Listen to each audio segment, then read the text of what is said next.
Now let's come towards the second problem, that is consider the reaction of electrons with the holes in a semiconductor.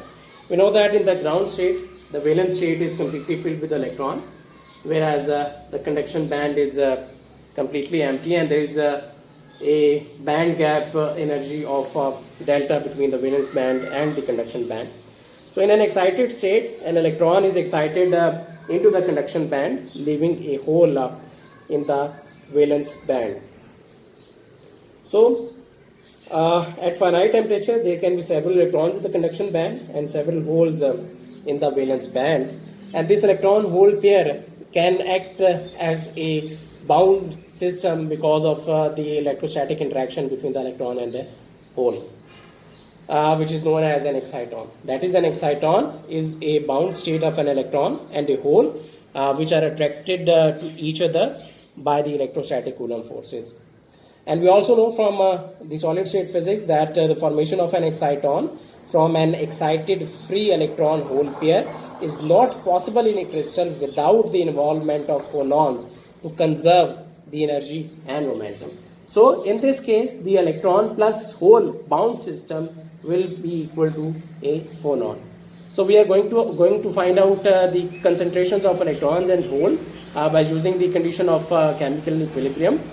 So here is the condition for the chemical equilibrium, which will be equal to the chemical potential of electron plus the chemical potential of holes is equal to the chemical potential of phonons. Whereas the chemical potential of phonons is equal to 0, so we will have the chemical potential of electron is equal to the negative of the chemical potential of holes. Now suppose that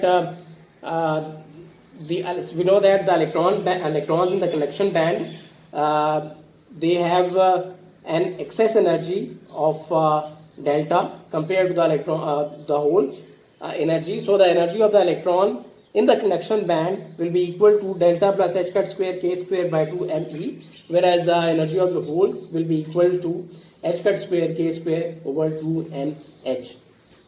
Now we can regard this system of electrons and holes to be a system of low density gases, so that we can use this expression of chemical potential.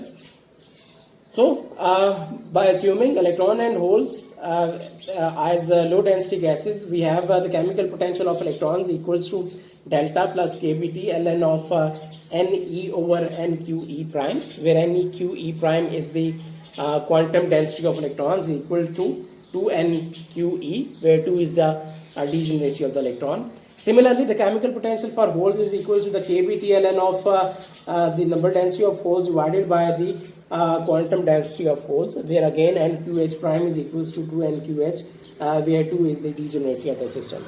So from the condition of chemical equilibrium, we know that the chemical potential of electron is equal to the minus of the chemical potential of holes. So now let's putting the values of chemical potentials for electrons and holes. Now putting the values for the chemical potential of electron and the chemical potential of holes, we have delta plus kBT ln of Ne over NQE prime equals to kBT ln of NH over NQH prime.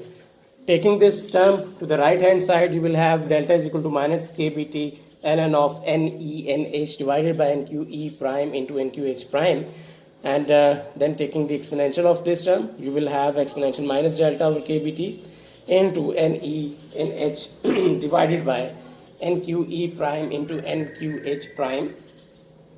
Now plugging the values of NQE prime and NQH prime, you will get this equation which will give you M4 into ME kBT divided by 2 pi h cut square into 3 by 2, because we know that this is the value of NQE, that is the quantum density of electrons. So from this equation you will see that the density of electrons into density of holes is proportional to the third power of the absolute temperature into exponential minus delta over kT. If the semiconductor is an intrinsic semiconductor for which there is no doping, then we know that the number density of electrons is equal to the number density of holes, which is denoted by Ni, the intrinsic carrier concentration. So from this equation we will have Ni square is proportional to T cube exponential minus delta over Kt, or we can also write it as T cube over exponential delta over Kbt. So this implies that the intrinsic carrier concentration depends on two factors, that is delta, which is the band gap between the valence band and the conduction band, and the absolute temperature of the material. We can see that higher the value of delta, the larger will be this denominator term, and we will have smaller carrier concentration. So this is the reason that why high band gap materials have small carrier concentration. Moreover, when you keep on increasing the temperature of the material, so 1 over T will increase, so this term will increase, this term will decrease, leading to an increase in the intrinsic carrier concentration of the material. So an increase in temperature will increase the intrinsic carrier concentration, that is more and more electrons will be thermally excited from the valence band to the conduction band.